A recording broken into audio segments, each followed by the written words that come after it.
like he did all week. Runs it home, and Martin Kaymer is a U.S. Open champion at Pinehurst. Well, every hole at Chambers Bay seems like an uphill. That's according to Tiger Woods ahead of the 115th edition of the US Open. This is the Beanbag Sports Podcast. I'm Dave O'Grady. We can't wait for the US Open to be in full swing. Joining me as always is Beanbag's Darragh McGinley. Hi, Darragh. Hiya, Dave. And we're delighted to be joined by another famous McGinley, winning Ryder Cup captain and now Ireland Olympic golf captain, Paul McGinley. Thanks a million for joining us on the show, Paul. The US Open is probably one of the most demanding competitions, but how do you think it ranks among the other majors? Yeah, thanks, Dave. It's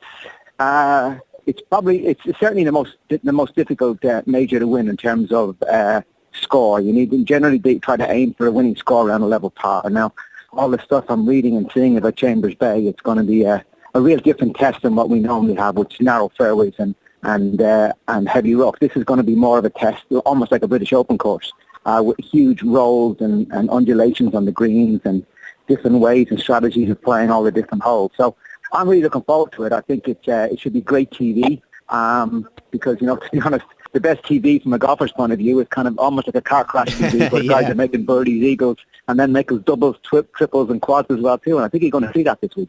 You touched on it there, Paul, with the Chambers Bay course. How do you think that's going to challenge the players? I think there's so many different options on the golf course. I think that's the thing. It's not just about, hitting the fairway, hitting on the green. I mean, I think they're going to move around the tee boxes. Some of the holes are going to be played as a par 4 some days and a par 5 a different day. Some of the greens are 40, 50 yards long. So the hole can really significantly change just by how they set up the golf course. So it'll be interesting to see. They're going to keep the players on their toes this week, that's for sure. Yeah, they're going to really mix it up. I suppose Tiger Woods, he's always been one, Paul, for the big occasions. He looked good at Augusta, but he's been relatively poor recently, it's probably fair to say. I think he's the lowest he's been in the rankings ever, if I'm not mistaken. What can we expect from him? Is he going to bounce back? Yeah, I mean, these things don't happen overnight. He's had a really bad run. His confidence is obviously down. I think a good week for Tiger would be a good solid top 20 finish, and kind of use that as a base going forward. He's going to do that, having played so well in Augusta, but he's kind of gone backwards a bit since Augusta. He's been making cuts. He hasn't made progress since. So, like everything in this game, it's all about confidence, and he certainly doesn't seem to have much at the moment. And what about world number 1, Rory McIlroy? He had his greatest ever finish at Augusta, but he was a little disappointing at the Irish Open. Will there be a lot of pressure on him going into this? Yeah, there's always pressure. When you're world number 1, there's always pressure, but he's shown he can handle that. That's not a problem. I think certainly if he missed himself, he got his schedule wrong, and trying to play 5 events in a row, finishing with the PGA in Wentworth and then the Irish Open, which obviously he missed both cuts in. But the one thing he has shown in his career is his ability to bounce back, this kind of water off the ducks back to him. I think, unlike Tiger, he's in the peak of his career. He's still in his mid-20s, playing great, loads of confidence. I know he's had a good week of practicing last week, so he'll be chomping at the bit to go strong this week. We've got the new sensation, Jordan Spieth, looking to build on his Masters win. We also have Ricky Fowler, who's another one up and coming. Could this be one of the most competitive fields we've ever had in the US Open? Yeah, I think it is. I think there's so many guys going to be brought into the equation because of the golf course. There's never been a tournament on it before. There's been an amateur event on it before, the US Amateur in 2010, but there's never been a professional event there. So nobody's got real experience. A little bit of inside information is that Jordan Spieth's caddy, and the caddies are going to be very important this week in terms of pin position and knowing the golf course and where to hit at certain lines off the tees. Jordan Spieth's caddy used to caddy there before he caddied for Jordan, and actually got married there last year as well too. So he'll certainly know the golf course well and be a big help to Jordan this week. A huge insight there on the caddy. I never even thought that of such a huge role that they would play, particularly on this course, a demanding course, as you say. Now, obviously, Paul, you know a lot of the European golfers inside out, but apart from Rory McIlroy, where is likely the European challenge going to come from?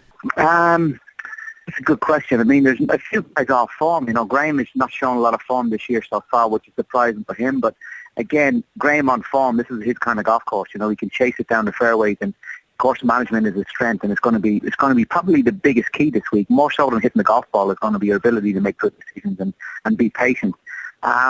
So Danny Willett is certainly a guy that I would keep an eye on. He's coming through full of confidence. has got a good track record on links golf courses, played well in the Irish Open a few weeks ago, has a very stellar amateur record on links golf courses. So keep an eye on him.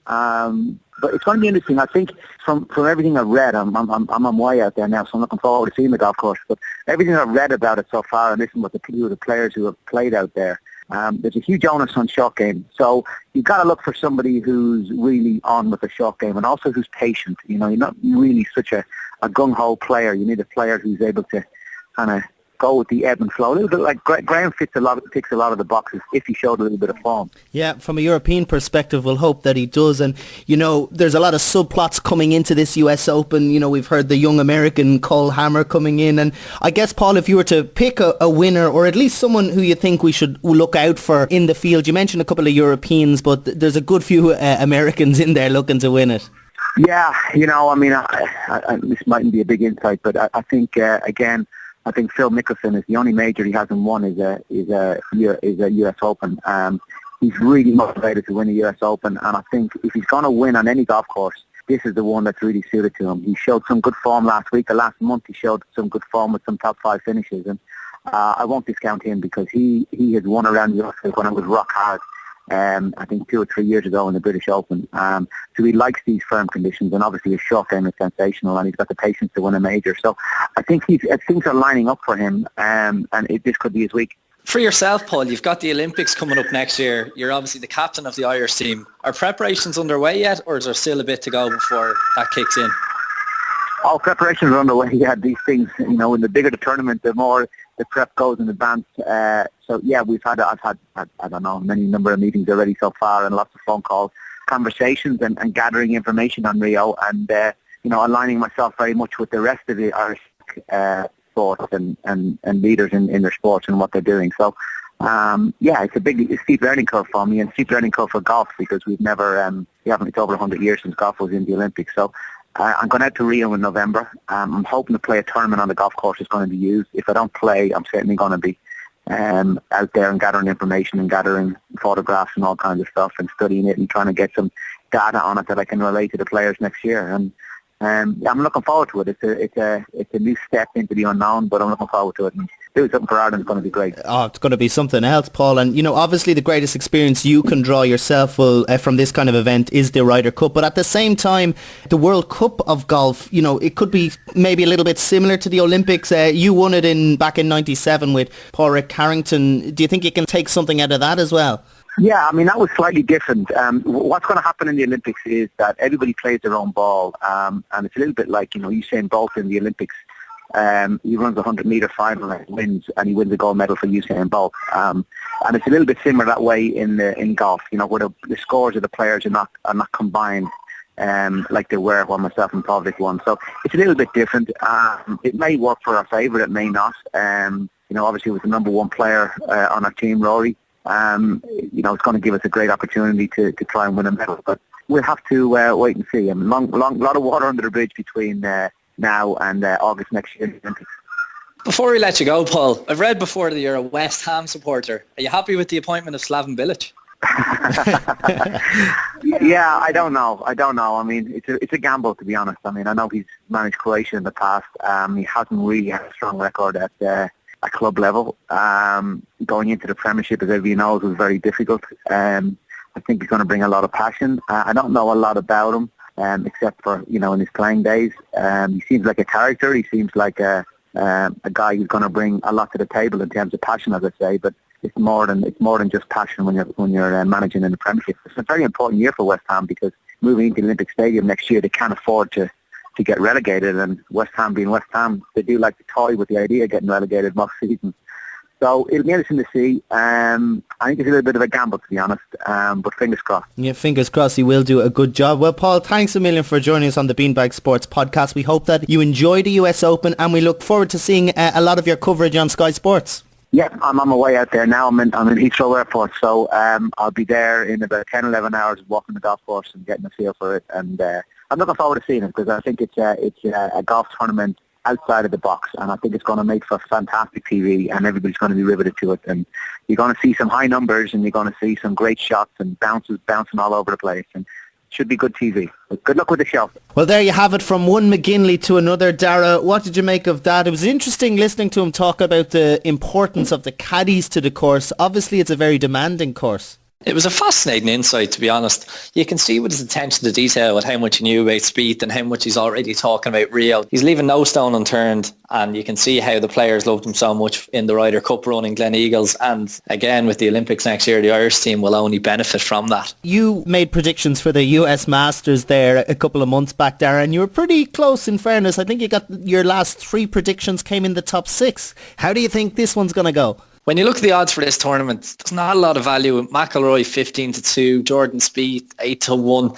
So I'm going to look for something which gives us a bit more value, and that's going to be Brandt Schneiderker. In his last 8 US Opens, he's had 6 top 25 finishes. His short game is exceptional, which should suit the course. In his last 2 outings, he's finished in the top 6, and he's probably one of the best players in the field that hasn't got a major to his name yet. At 45-1, I think he's a quite a value bet for this weekend. Yeah, and he won't come in with any pressure on him either. What about the reigning champion Martin Keimer? He had an incredible 2014, but he's kind of fallen a little bit off his mantle this year. Is he under a little bit of pressure to get back to where he was last year?